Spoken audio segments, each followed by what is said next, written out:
to another edition of the Empower Hour. I am Alqamar. I'm Hanifah. And we're right back at you with another super special edition of some important, impactful news stories that's going on in and around our communities.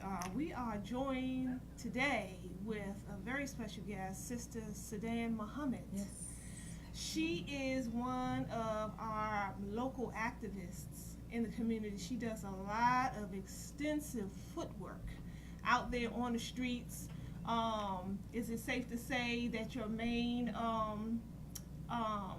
place of help is where you go to assist those who are homeless? Yes, ma'am. Yes, yeah, our homeless advocate.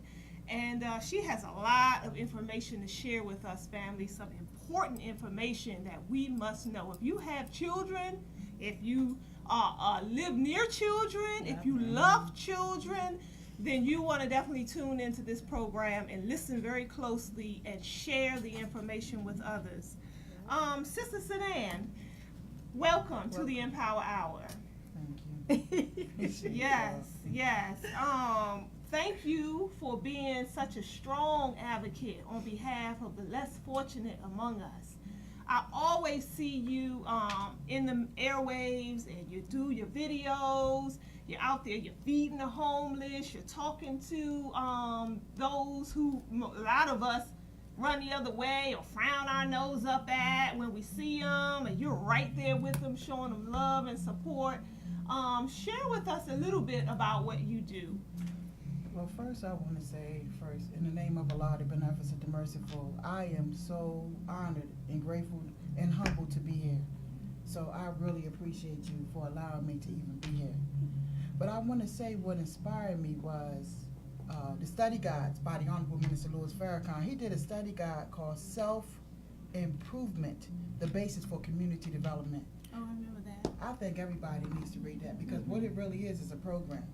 And he said something in the beginning that really struck me, and he said, wow, you see all these beautiful buildings and edifices being built, and I'm paraphrasing on what he said. He said, but the human being is not being built.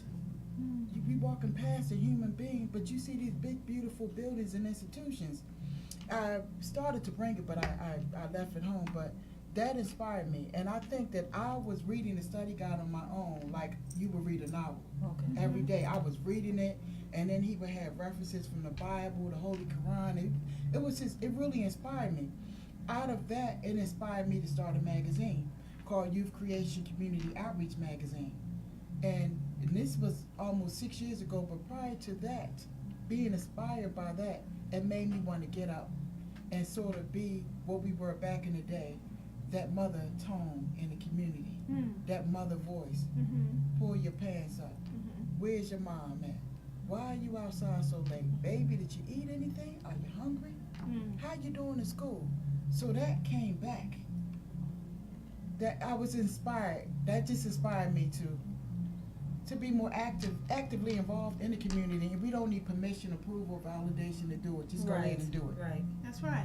That's right. And you do it well. So, Hanifah, you had a question? Yeah, so I know the topic today is about sex trafficking, and I know the last time that we saw each other, that was sort of one of the topics that came up on it was on the agenda, I guess. And you are passionate about it, and I just wanted to know, first of all, where did that passion come from?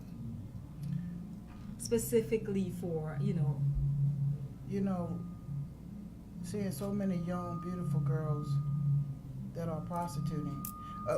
Let me go back to 2004, which really, struck a core in me. There was a little girl, I heard some noise on the side of my house. This was 2004. This is in Washington, D.C. In Maryland. In Maryland, okay. And I came outside, and I saw a little girl over the trash can, leaning over the trash can. There were a line of boys. They were taking turns on her. So I'm like, okay, this really bothered me. I'm like, what are y'all doing? Me going off made them stop. Praise God for that. So I pulled the little girl in the house, and I asked her, why were you doing this? And first thing she said was, she was nervous. Don't tell my mom or anything like that. How old was she? I think she was 13. She couldn't have been any older than 14 years old. And I said, why are you doing it? She said, because they're going to get my hair done. Really? And I looked at her, and I saw she looked raggedy. You know, I hate to say it like that.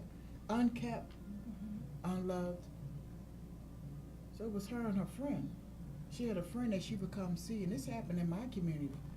Well, anyway, I started, I said, if you ever need your hair done, I'll do it, because by trade, I'm a licensed cosmetologist. And being a licensed cosmetologist, starting back in Philadelphia, I know a lot of women who would trick just to get their hair done. Right. Really. So after I found out, I told my daughter, I said, look, she does hair really well, Styles by Indigo, she's on social media. I said, look, let's do these little girls' hair, and let's do it for free. Don't worry about being paid for it, because your reward is with God. Let's do their hair for free. So we started not only caring for their hair, but I went to the Hillcrest Library in my community, and I went to them and said, may I offer a program? I want to teach young girls how to do hair and how they can benefit and make money from it. I know the number one styles are the hair weaves. So after we did her hair, I went to the beauty supply store in my community. I went to the guy and said, look, a lot of young girls are tricking to get their hair done. You selling this hair for these outrageous prices. He pulled me to the side. He said, look, Sudan, he's from the Sudan, so we kind of connected. He said, I don't know where these women getting this money from. He said, you know how much money we make? He said, on a bad day, we make about $10,000. Just on hair? On hair. Yeah. He said, they buy. A day? Yeah. He said, on a bad day. On a bad day. On a bad day. He said, where are these women getting this money from? And he said, they don't even want the $800 hair. So I said, okay. He said, I'm going to give you whatever you need. Don't tell anybody. That's why I want to say the name of the shop. I'll give you what you need. So he started giving me hair for free, supplies for free, so I would do the little girls' hair for free. Not just doing their hair, but we have to teach these girls life skills. How to Learn how to do hair. There Yeah. was one girl, she's on social media, and I know she's watching. What I taught her, she took it further, and she's no longer prostituting. She has a legitimate hair business. She's doing hair, and she's not laying on her back anymore. Yeah. And her father was pimping her out. So this is the stuff that's really going on right up under our All over noses this. that we really need to talk about. And sidebar, when I met that little girl's mother, when I finally met her mother, I understood why that little girl was doing what she was doing. That's what I want to touch on. I understand why she was doing what she was doing. See, the fruit doesn't fall far from the tree. So I have a question.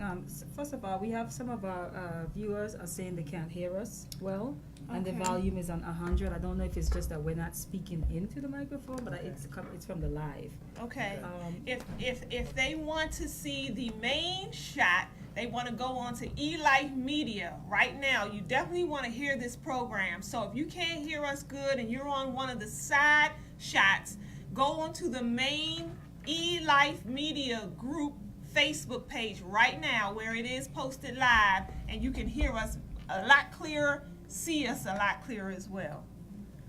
Okay. So sorry. So when you talked about that, I know one of my questions is exactly it does have to do with the whole family dynamic because I find that it depending on what the home life looks at determines how high of a risk the child is, or how susceptible they are to being trafficked, being pimped out. So when you mention that, I'm like, usually when you dig deep enough or you talk to these kids, a lot of them come from broken homes. It could even be environments where something happened and the kid got kicked out. You're sending your kid into the street to the dog. So that's what I was, before we even get into that, can you just explain for those who may not know exactly what is sex trafficking?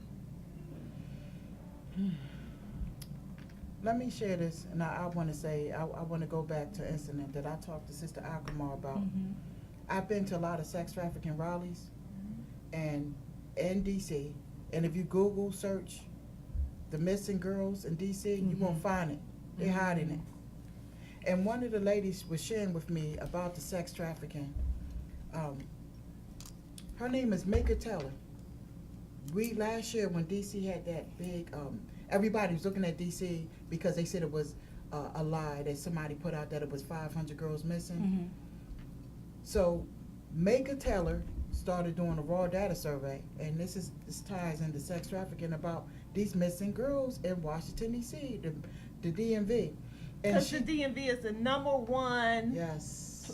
place for sex trafficking in the country. Yes, it is. I'm- Yes, it is. Mhm. So she said that the young guys, one young man told her off record that they get paid $500 per girl that they set up. Set up to do what? You think you're going out on a date with somebody, you're being trafficked in.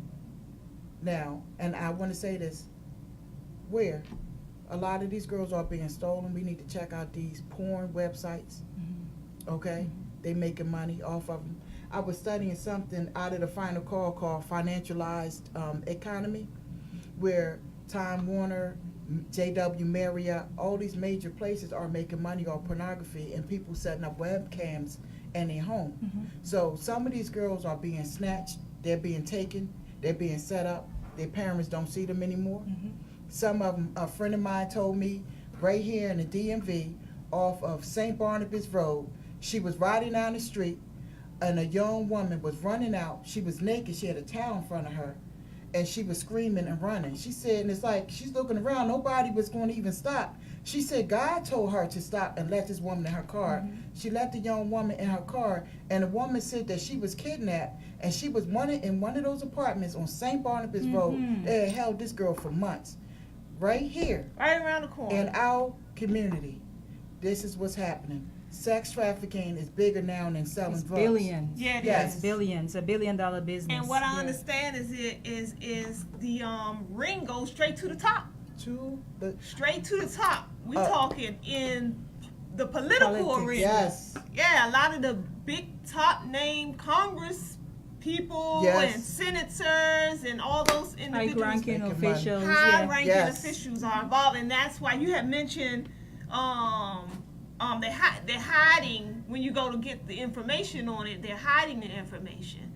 I remember hearing last year sometime a quick blurb in the news about the Pentagon. And how there was over, I think it was something like they found over 200 computers in the Pentagon was being used for child Pornography. pornography. Yep. And you heard it and it went away. it went Nothing, away. you heard nothing else about that That's story. right. Over 200 computers in the Pentagon being used for child pornography. That's right. And then it just disappears in That's the right. news. So these people, these powerful people Powerful people. are involved. And- So go I'm ahead. sorry. Go ahead, Sudan. I talk to a lot of the women, like you said, some of us, when you look down on people, you think you better, they're not going to talk to you. Matter of fact, they'll hurt you. You'll get teach hurt, on that. okay? Mhm. Because they already feel bad. They want to get out of it. So what they tell me is, don't record me. Let me tell you what's going on. Certain parts of Southeast I don't want to go to. These are prostitutes telling me this. Mhm. I hate to call them that, but currently that's what they're Yeah, doing. yeah. The girls that had their throat slashed, that you heard about that on the media, and somebody took it down, and people want to argue with me. Oh, that's not true. You go ahead and believe what the mass media say. You go ahead. You don't care until it's your child, okay? We don't care until it's our auntie, our cousin, somebody. We just don't care. We are so desensitized, Mhm. and I'm talking about so-called conscious people, Mhm, okay? mhm. She said, I'm afraid to go over there. She said, girls, she said, they younger and younger. She said 9 and 10 years old. They snatching these girls right here in Southeast.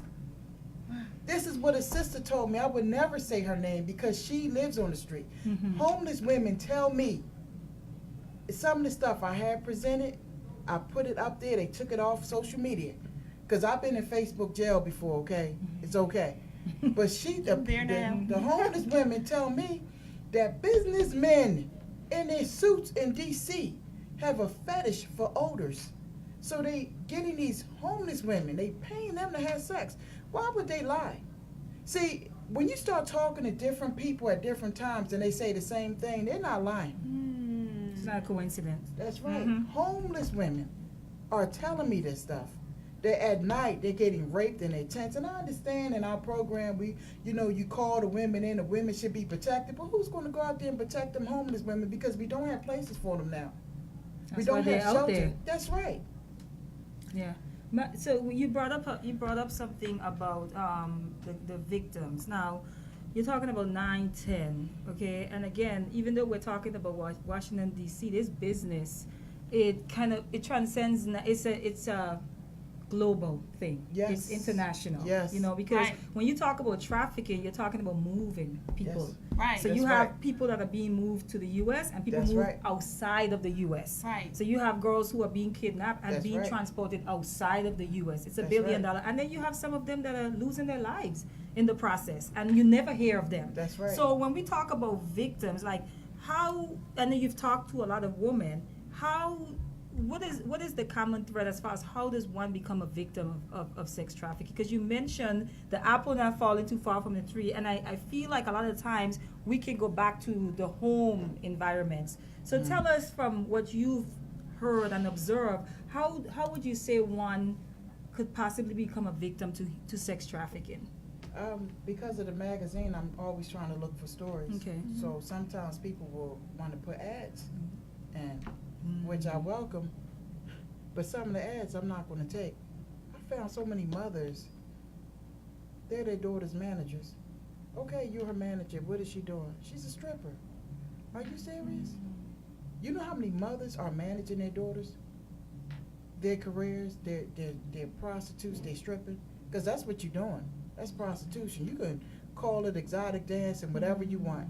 And see, I'll say it again. Iverson Mall, they so bold. Put signs up. Porn. You're looking for actresses and porn. You can put a sign up like that. I stood under it. I said something. They took that video down. Can't Did even they? find it. I haven't found that video. The one you just told me? No, this was another one. And that one I want to share about that. Yeah. But a lot of the mothers are falling victim to, okay, we don't have any money.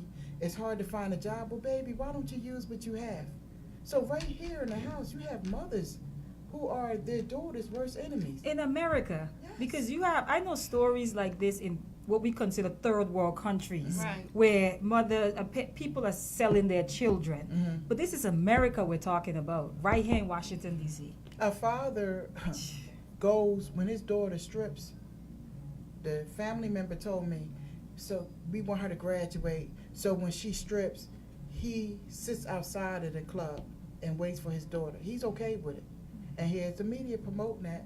I think it was Fox 5, one of those media outlets somewhere, was talking about a college student, University of Maryland, who paid her way through school by dancing during the weekend. You promoting that stuff.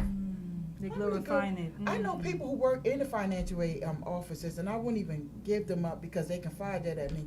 And to share with me how some of the students pay about $1,000 a week for their classes. They paying for it. That's what they doing, setting up webcams in their homes, Yeah. okay, and they're doing this stuff. I know a girl who set up a webcam in her home. She went and spent and paid for her car cash, straight up cash. These are young They girls. They too. young. Who's paying for this sex? What type of The people? consumers. Who are these people that are out here paying for sex from little children? Google search, I pulled it up. They said that the pornography business makes more money than the NFL. Okay, this is big I can business. see that. The NBA, you talking about $1 billion business, okay? Where these people will kill you, Yes. okay? That's their Even money. sitting here talking about Yes. this, Yeah. you don't know who's logged in. They upset, Yes. but I have to expose it. Mm-hmm. You know, so now, like I said, a lot of it's like a cultural thing now. Yeah. People, matter of fact, remember Acceptable. Bare Feet that was in Marlow Heights Shopping The Center? shoe store? The shoe store. Yeah. That store, I know people who work there. That store catered to prostitutes. I would see younger women in their 20s taking younger girls in. They look like they were 15, 16, getting them ready. So they go and they buy these $200-300 shoes. Bare Feet catered to that. a lot of these stores in the Iverson Mall that sells these old nasty Koreans that's popping up selling seductive clothes. That's why one lady was telling me, and I don't even mean to jump around, there's a store in the Iverson Mall where they sell very seductive clothes as an Asian woman. She said a guy comes in there, he comes in and masturbates. But you just have a degenerate society now. People are just degenerate. It doesn't even matter if you're covered up. It's just, the society is so degenerate now. And it starts now. We have to go back at home with the mothers. Some of them are our worst enemies. Yeah. They need to be re-educated, retrained. Yeah. But truly, Alqamar asked about who are the consumers. I'm like, is there even a profile? Because they are people. This could be your neighbor Yep. that you talk to and have dinner with, you know, and you will never suspect. Yep. You know, like some of these people, they have to be caught for people Yep. to be like, oh, him? Of all people? You're talking about teachers. You're talking about people that have access to children. Yep. You know what I mean? You have people who are, I mean, foster parents. I mean, right. it's, you know, what is the profile? You That's know, right. outside of degeneracy, what exactly does that profile? Even women. Yep. Right. Even women are Right. consumers of this as well. Good point, because you know what always makes me leery and peace, you know, makes me you know, be on the defense whenever I meet people who are always talking about sex. Sex is always at the forefront of their mind, some kind of way, shape, or form. The conversation always leads back around to sex. Those type of individuals are the ones that I always keep my third eye on, especially around children, Definitely. because that lets me know that that you have an overabundance thought process when it comes to sexual activity Yes, ma'am. above normal. Yes, ma'am. So if you're always talking to me about sex, then I would imagine that's what you want That's right. all the time. That's right. So I would just say, you know, that's just me, my own personal observation. We have to be careful with that too, because we're talking about deacons in churches. We're talking about people in mosques. We're talking about Everywhere. religions everywhere. So Everywhere. these are religious people. They're not having conversations about sex, but they're violating our children. That's right. So that can go either way. But I get what you're saying. It's like Yeah. you're overindulging it as far as your thought process is concerned. So that's like a red flag for you. Right. For me, my red flag is for me it's like an energy more than anything. More than anything else, you may not be able to put your finger on it, and the kids know before you do, most of the time, they do. because they know he looks at me like in a dirty way. It makes me uncomfortable. Right. You know what I mean? I picked a kid up not too long ago, and that was something that she said to me, and of course I started like, you know, she was making it up. But as soon as I hear her say like, you know, she called him a pervert, and then I said, well, what makes him perverted? So then we had to get into that. But he had made a comment to her. This is a teenager. They know. Yeah. Because they go off of energy. Sometimes the person didn't say anything to the child. The child can feel that. They can feel Right. it. They can feel it. So a lot of times for me, it's energy. It's a look in their eyes Yeah. and how they interact. People that always want access to kids for no reason. You volunteer talking about, you don't even know me or my children. Right. But you talking about, I can pick them up from school. Oh no, you cannot. You know, so Yeah. you have to pay attention to those type of things as well. So it can go both ways. Sister Sudan, is there a targeted demographic for sex trafficking? The poor black neighborhood. Thank you. And that's why my antennas are, I'm like, you know, when you up and you woke, you look up at everything. You see everything. I'm walking through Southeast one time, and I cooked for a lot of people. And it was two little girls out there. They were tricking. They were about 8 or 9. Ooh. I said, why, what are you, see, I say something. People tell me all the time to mind my damn business. I don't care, because when you've been violated, you pick up. Yeah. You feel, Yeah, like yeah, you said, it's a more feeling, than energy, usual. something Yeah. don't feel right. Mm-hmm. Why are you out here? I say something because I believe the minister made a universal cry when he said, save our girls. I've been in one Savior's Day where he was crying, talking about how women are, black women or women in particular are suffering. But now you got little boys being violated. I've been a part of the circles with healing groups for years in rape crisis centers. You know, I've been a part of that, and the pain people are in, they violate it. But these little children, we gotta save our children. Somebody has to be up. Somebody, who's the watchman in our community? Yeah. I talked to you about a sign. I saw a sign by the Iverson Mall, and the sign says youth from 13 to 18. Now, I'm going to call it because my children, they're not looking for no job, but it's not about me and my children being safe. What is it saying? Those who give their lives will be saved, but those who seek to save their lives, they will lose it. I forgot how that goes, but you understand what I mean. So I'm looking at the sign, so I called the number. When I called the number, went to recording, saying leave your information, we'll call you back. I said, okay, let me call back again and wait. I called, got the same record message. So I said, let me go to this website. So I went to the website. So the website that they had, it was only 2 pages on there. The second page, the children's faces were blurry. My antenna went up. I said, all these children missing, because why would you have a website and the faces black? Children faces are blurry. So I called. It was an 800 number there. So I reached one man. I forgot his name. I believe I written it down, and I said, are you the ones that put the sign up near the off Branch Avenue, Iverson Mall? He said, yeah, but I'll get you the supervisor in that area. You have a pencil and a piece of paper? Take his name and number down. So I did. I took down his name and number. I called him. I said, are you responsible for putting this sign in the grass over there by Branch Avenue? Yes. I said, well, I'm interested. I'm lying now. My child being, working for your institution. Where would I go so we could fill out an application? He told me, no, they would come to me. I have to give him my address so you can come to my door to get my child application? Oh, no. Wow. Okay. So I said, really? He said, yeah, and if your child is approved, they will have transportation to pick your child up, take your child somewhere in Virginia where they would sell fundraising candy from door to door. With no information on where they're going and who the person is. Yes. And wow. So, Jesus. see, Right and this is when the newsy, people say newsy neighbor no, because if I can save one life, somebody has to say. So here, a lot of people told me to mind my business. Just like the white guy that comes through Marlow Heights Shopping Center who don't have a football or basketball team, but he have young gay males selling, walking around. They ain't selling nothing. Okay. They walk with him, and the way he has these little boys, they're so afraid. They're walking with him. He tells me, better not, don't talk to them. Come on. So me and the black lady in Giant, our antenna went up. She said, this man comes in all the time.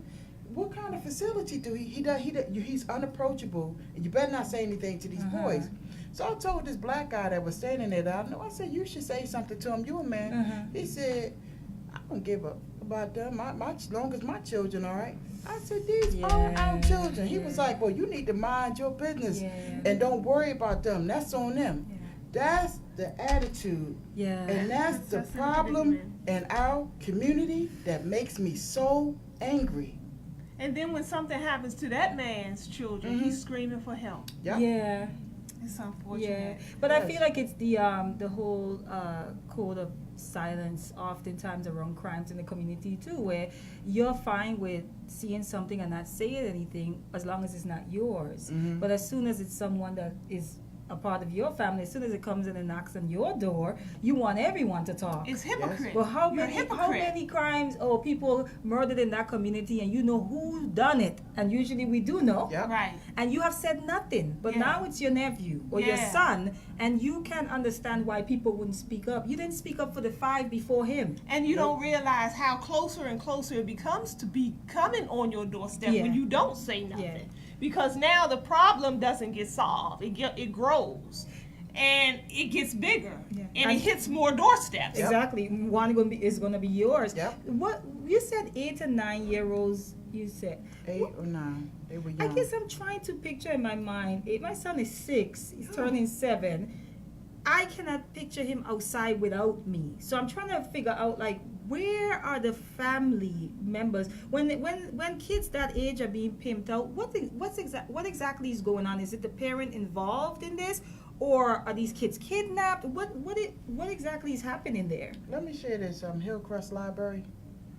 The lady who works there, first of all, the director quit. The mothers for years been dropping their children off at the library when they go to work. It's not a daycare. How many men, I sit in there and I watch. One man was giving a little girl $1. He luring her over with $1. I said, do you know this man? I intervened. No. I said, why are you going to him? She said, because I'm hungry. You see? They know they come in the poorest neighborhoods. They come into the poorest neighborhoods, and they are luring our children right up under our eyes. What did a young brother say? I interviewed him on Branch Avenue. I talk to people all the time. He said that these rich, he said men that come from D.C., he said in really expensive cars. He said, I could be riding down the street. Anybody's a target. He said, I don't have to be homeless. I'm just walking down the street. He said, and they offered $25. I give you $25 if you show it. Really? Will you be willing to say that? Because after he shared with me, he said it. That video's gone. I can't find it. He said after $25, and it's $50. After 50, they 75. So After that, they keep going saying up. No, Right. no, Yup, no, they they'll go go up up. on the price. And this is how they getting these boys. Okay, this is how they getting these boys. They said, some of them said, I don't want to do this, I want to work. I want a job. Will you hire me? They want, and the young brothers told me here, once again, I'm going to say it, when you start talking to different people at different times who don't know each other, they don't know me, and they say the same thing. Right. It's time to take heed. That's right. Yeah. He said that some of them, and you have, the one young guy told me about a website called Hunting Thugs. Yup, I went up on it. I sure did. Hunting thugs. They come, rich white boys come through our community, and they offer, and they say you go in the poor neighborhoods, and you offer them money. You get $400. What these, you know, what some of these young boys are doing, they get paid upwards $400 or $500. They don't want to do it, but they're being targeted. They are always coming in our community doing this. Why did the homeless woman tell me this?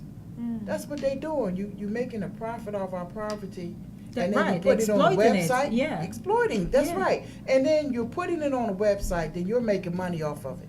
So this a win-win for them. It's all about money right now. At the end of the day. Right. That's what it's about. It's about money.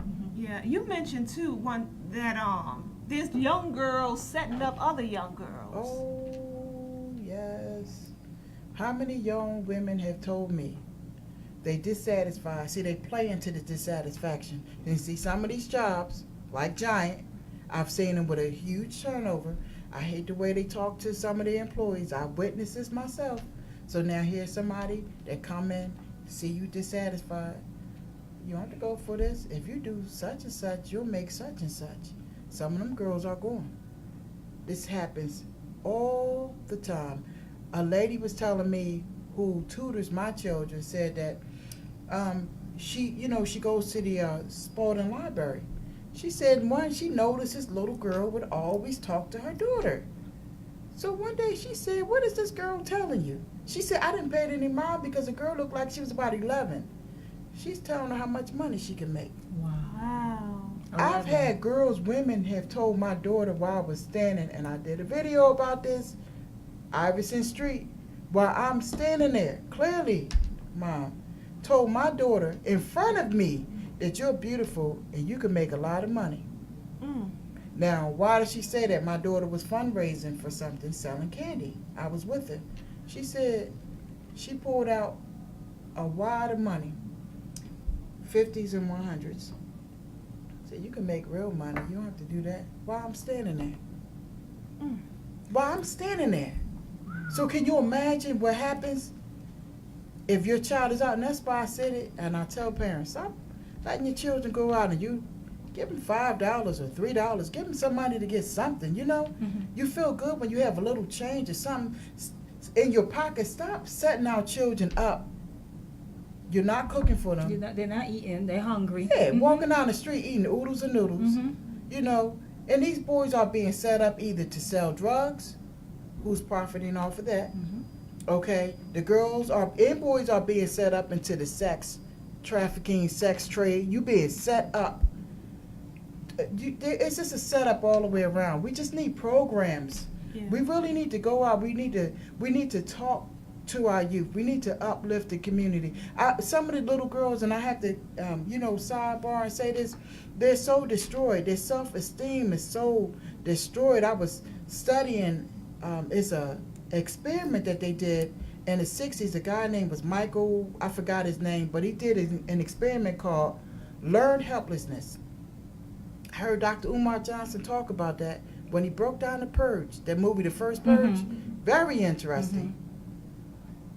And my daughter said something, I don't want to say where she works at because I don't want her to get it fired, but she's a lifeguard. And she said that a woman who was 5 foot tall was drowning in 4 feet of water. She said, and all the woman had to do was stand up. What? She said, Mom, that's learn helplessness. So here was the experiment. One of the experiments was, I'm going to talk about the rodent for a minute because we talk about water. Before hold I'm that sorry. thought. I'm sorry. No, you're good. I want you to finish that Yeah. thought. But before you do, we want to go into some of our promos, some of the things that we do here at Everlasting Life. And if you're just joining us, this is Sister Sudan Muhammad. She is a community activist here in the Washington, D.C., Prince George's County, Maryland area. And we're talking about sex trafficking right under our noses, right next door. We're here at Everlasting Life. It's a vegan restaurant and lounge located on Central Avenue in Capitol Heights, Maryland. Each and every Thursday, we do what's called a children's night. So you can come here to Everlasting Life and get some great tasting vegan food. And the children eat free as long as they're with a paying adult. And not only do they eat free, but they take advantage of a lot of different activities with other children that are here to have a good time. It's a safe, comfortable environment for the children. That's every Thursday night from 6 to 8 p.m. Bring the children out. Following that up, I host the Dinner and a Movie each and every Friday from 7 to 9 p.m. where we take the dining in area and we convert it into a movie theater. And so we air different movies or documentaries, a lot of that centers around us as a people. And so we air the documentary and then we have a discussion that follows right after. Again, that's every Friday from 7 to 9 p.m. That's always free. First Saturdays of the month is our Black Wall Street Renaissance. Each and every first Saturday from 12 to 6 p.m. We take, again, the dining in area and we fill it with vendors, small business owners. You can come out and shop. Actually, this coming Saturday is our first Saturday. Sister Sudan is going to be right back here again during our panel discussion during our Black Wall Street Renaissance from 2 to 4 p.m. We're doing a town hall meeting / panel discussion about these things, about how we raise up the energy level in our communities. What does it entail in policing our own communities? How do we protect the young people in our communities? So we're going to be talking about that because this is nobody's responsibility but our own. Nobody is coming to save us That's but right. us. So we're going to be talking about how we protect and save ourselves this Saturday. Let's come join us for that. Every third Saturday of the month, we do a marketplace. Our very own Chris Murray heads that up. Fresh produce, natural supplements, organic herbs and spices, vegan groceries, a whole lot more. There's different cooking demonstrations and other presentations that go on. That's every third Saturday from 11 to 4 p.m. That's always free right here at Everlasting Life. If you're interested in joining us as a vendor for any of these events, contact us online. You can find us very easily under Google. That's Everlasting Life Vegan Restaurant and Lounge. Right here, we're in the lovely eLife Studios. We have a broadcasting call, so if you have any special skills in front of or behind the camera that you want to come and join us and you want to do your own show or you're an engineer, things of that nature, we're looking for you. We're doing a special right now, so Google us online for more information about that as well. Jumping right back into our programming about the sex trafficker next door with Sister Sudan Muhammad, you were sharing with us some information. The learned helplessness. Yeah. And this goes right into low self-esteem, low self-worth, because if you can lay on your back for money, I mean, something is definitely Of course. mentally wrong with Of you. course. Yes. And for a mother to do something like that, something is wrong. But when my daughter was sharing with me what happened when a woman couldn't get up, I thought about the experiment that a scientist did with a rodent, where they put a rodent in cold water and said for 23 hours, this baby rodent tried to swim to save his life for 23 hours, according to this report that I read, that I heard, excuse me. And then he said that then they took the same rodent and they held him in the water. They held him and said that when they held him, he didn't move. He stayed there. Then they took the same rodent and put him in cold water and he drowned.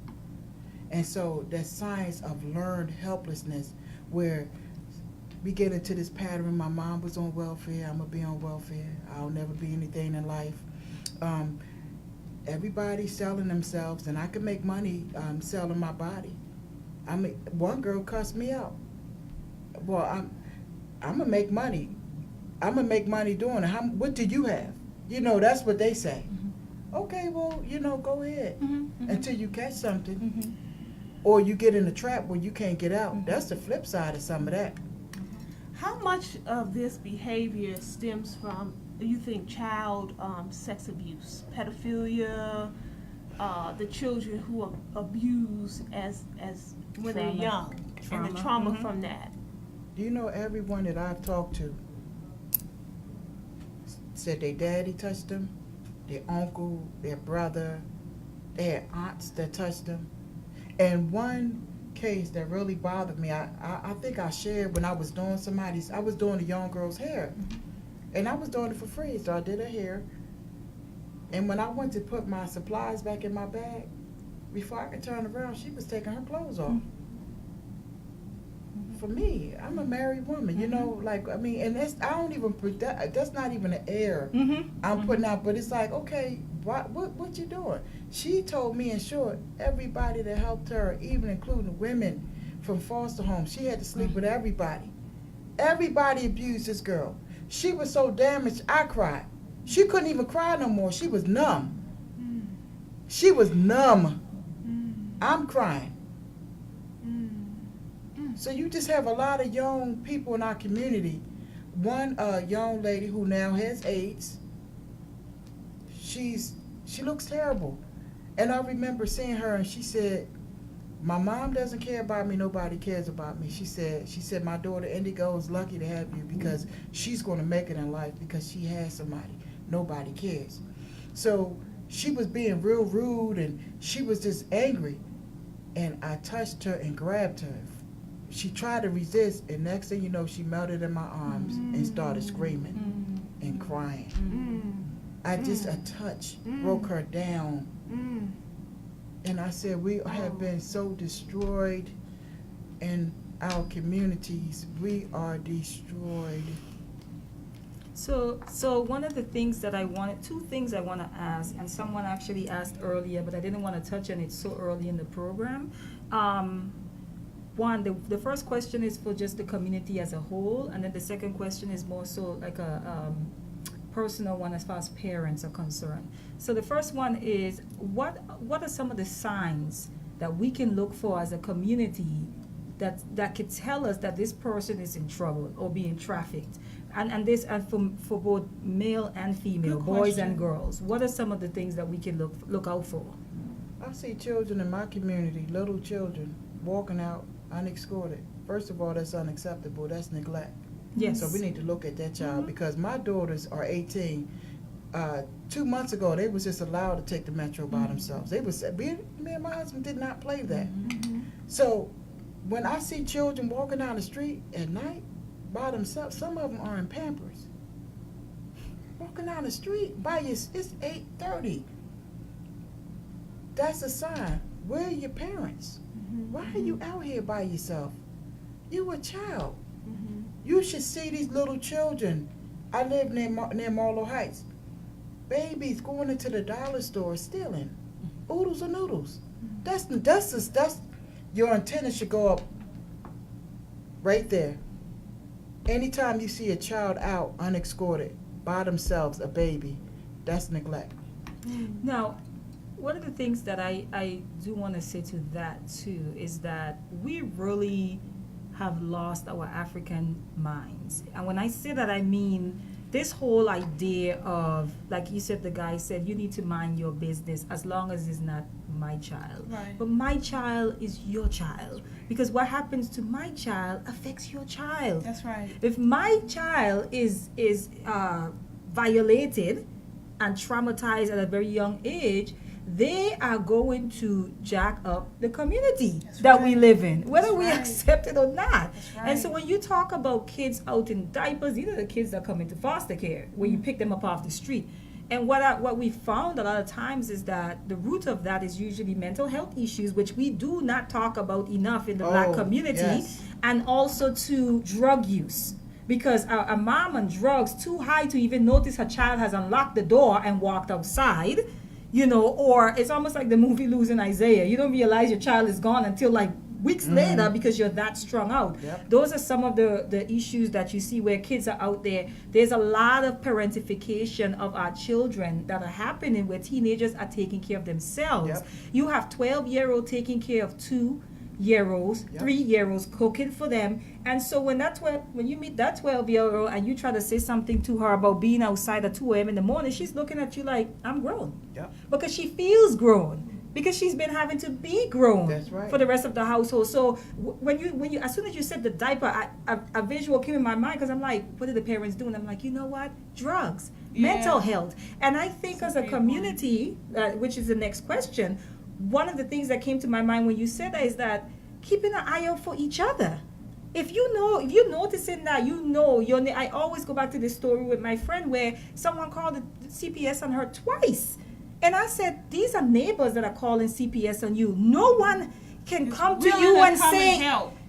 I noticed that you have to work and it seemed like you have no one to watch the kids. I'm right next door. I can keep an eye out. No, Oh you my report that. Right. That's a breakdown in our community, Yes. the Right. structure of our community, the collective mindset in our community. So, like, what are some of the other things, Sister Sudan, that we could do as a community to try to kind of maybe lessen this, lessen this from, make this happen less in our community? I know you've talked about having a voice, which, most of us, we just mind our business. But outside of that, what are some other things that we could do as a community? I want to say this: the love has to come back, and we make everything about money. Everybody Yeah. want money. Yeah. There was a lady who was 20 years Yeah. ago. She was on drugs. She had a drug problem, Mhm. and she asked me, "Can you watch my daughter? I'll be right back. I'm going to the supermarket." My right hand to God, that woman came back 7 months later. I had her daughter. You still had her. I had her daughter. See, why would I call the police, put that child in a home that could be abused and raped further? Do you know that child will have attachment issues and all kind of psychological problems? Me and my husband, we took care of that child. We took her. Don't worry about it. I became a mother to her, and I did not badmouth her mother. I said, your mom is sick. You have to understand she's sick. Did it again. This time she dropped 2 children off of me. One lady was on drugs so bad, I had her daughter for 13 months. And do you know, the girl could not read. She didn't know her timetable. She was so messed up because the mom was on drugs. She was caring for the other 5 children that was under her. She was the mother. Hurt, depressed, weighed 211 pounds at the age of 11 years old. Wow. But the neighbors called the police on me because you'd rather see them children, that family broken up, Suffer more. because out of your hatred for the mother, because that mother who was on drugs slept with everybody in the community. Yep. Everybody's husband, that's what it was. Yes. They was mad at the mother. But the police came and social services came to my house, and when I had that girl reading and they saying what she knew, the police told me if I need anything, he said, I'll help you. He said, they called the police on you. I'll tell you what neighbors called on you. He said, but you took these children in and you had them for 13 months. Why don't we help each other? Yeah. It ain't about money. We all struggling. Mhm. Yeah. Mhm. Why don't we help? Why don't we stop talking about each other? We gossip Yeah. too much. Yeah. Yeah. We don't really want to see each other. We Yeah. really don't. Mm. That's the bottom line. If I have and I'm all right, I don't care anything about you. Right. And if you coming up, sometimes we don't want to see you come up. See that envy and that jealousy. Crabs that's in the what's barrel, yes, yeah. that's destroying us. It's almost as if we've given up our spiritual side in exchange for the material side. We And- have. And it's like, but and then don't understand how we suffer so severely for doing that. You know, we think that, we think a little bit of money in a comfortable lifestyle is enough to, but you're so banged up inside. Mm-hmm. So yeah, you have these material things, but you're messed up in the Yep. process, and the children are messed up, and it's getting worse. And you know what? The apathy that you speak of and the desensitization, we don't realize that we pass that down. One of the Yes. things to our kids. Yes. And one of the things, which is the pursuit of materialistic things, we pass that down to our kids as well. One of the things that I'm always bothered by this, where when I look at black people, specifically black people, and you see a kid that needs help, and you'll have someone says, I have no room. You got 2 children, and both of them have their own room. You have space for that one child. Yeah, When did we start talking about room? we take on Some- other people. I grew up, it was 5 of us in one bedroom. To this day, I don't know how my mama did it. Yeah, we too. One bathroom. It was 8 of us. It was Yes, one, but then we have this thing. it was one We bathroom. have this thing now of, I don't have the space, I can't Yep. take them, I'm going to Yeah. call Child Protective Service, they're Yeah. going to take that. I'm just like, what do you mean you have no space? Look at your home. Yeah. You know, and it's almost like we act like these victims are, they're too dirty to enter into our clean spaces. Yep. As if they're going to bring some sort of disease to us. The victims, they are Yes, they are. victims. Yes, they are. Yes, they are. Is there some sort of law in DC for when officers pick up? I know they did something in New York years ago. This lady advocated for it to change. She was a victim of sex trafficking. What was happening was they were picking up prostitutes and they were giving them jail time. And something had to change because a lot of them were being trafficked. And so there had to be some sort of rehabilitation that happens versus just locking them up. Is there something that could be, I don't know if it's already in place, but is there something, do you know if there's something like in the district, maybe Maryland, where a prostitute is picked up for prostitution, but maybe not arrested because there's some sort of rehabilitation program that they place them in? I'm not even familiar with that. Oh, okay. Yeah, I'm not Okay. even. Because I know in addition to the sex victims, you deal with a lot of homelessness as well. What do our homeless community need most of all? When you're out there, what do you see as one of the greatest needs? My God. They need good shelter. That's number one. And I always tell people, and I say, we have to stop lying to people. This is how I can help you. I always tell people, what do you need when you say, okay, this is how I can help you. Some of them can't find shelter. So, because they're out on the street, so some of the women say, okay, I know that you may not be able to direct me to a place, or I'll tell them certain places, and I see how some of the shelters, I've witnessed how they treat some of the people that come in, they treat them horribly. I'm like, y'all going to hell for this, seriously, because God is watching y'all. So what I do, some women don't even want to go in there, so what I'll do is, they say, can you bring me toiletry bags, underwear, just little personal things, because you'll be surprised. I know school teachers, I know people who are homeless who's living in their cars, and they are educated. And they don't want They're nobody employed, to know. but Yes, they're they are. homeless. Yep. Look, they go to BJ's or get a Costco's card. They go and eat those samples. Now you walk around, you can eat. They get a membership At to the gym. the Yeah. gym, and you will Yep. be surprised. The face of homelessness. One lady who works at this apartment complex told me not to, I can't mention the complex name. She said, but they're producing homelessness because the rent went up 3 times in 1 year. Wow. Yeah, because the rent control, I know in D.C., I think they did away with that recently, where it used to be a rent control scenario. Correct me, family, if I'm wrong, but I think I read something about that, and that's, under the whole Trump administration, Yep. they did away with that. So now the rent, they can make the rent Yep. whatever they want. Because of that casino, the MGM, Yeah. is really, that whole area is going to look like a Las Vegas Strip. So they're going to move those folks out of there, Yeah. and it's getting worse. So now you have people learning how to survive on the street, living in cars. I know people who live in the backwoods and they live in trailers. Whole families now. So what can I bring you? Water. I'll bring you some food. Somebody asked, my gas is off. I'm living in this. They have an apartment. I want a home cooked meal. Yeah. I try to provide that because that's all I can do. Yeah. What about the people that's on the street like yourself? That what can we do to support you? Right. And people like you. You know what? I pray to God that one day people do, and I'm just tired of people liking. You know, people like what Like you do. it, They put a like. Okay. Yeah. Okay, I'll put a paper up. Somebody was about to be evicted. I didn't say the family's name. I said, well, if you can help this family, can you email me? I gave my email address. This one person, we just don't help anymore. But if they want to help, I wish they would help by sending something to my PayPal because I'm always up there. How do they What's get it? Yeah. So I contact could put it in. My PayPal information is PayPal.me/Sudan Muhammad.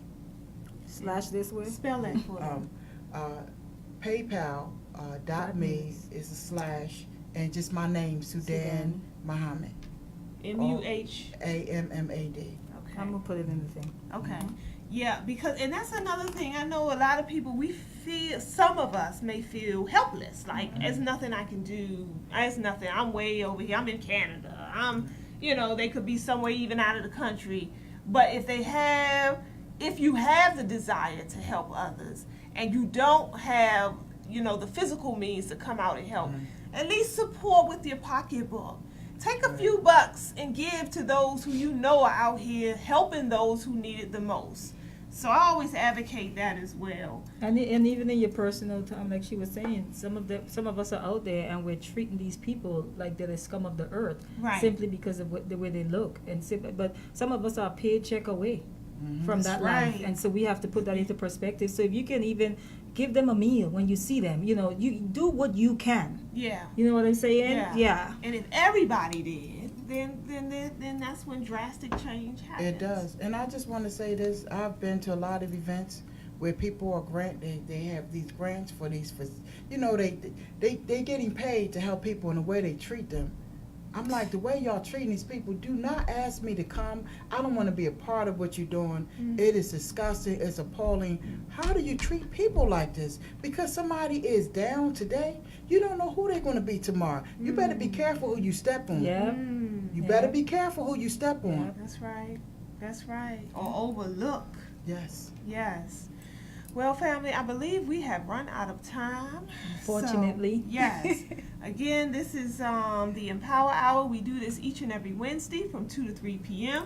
Hanifah and I, you can catch us right here on Facebook under our channel, which is Empower Hour Talk Show. We also have a YouTube channel, which is Miss Free the People. That's MS, Free the People. If you want to join us there, or you want to see any of our past episodes, you can find them on any location there. And every week we go live and we come to you with some impactful information that we need to know about that's going on in our communities. So until next week, take care of each other. Peace.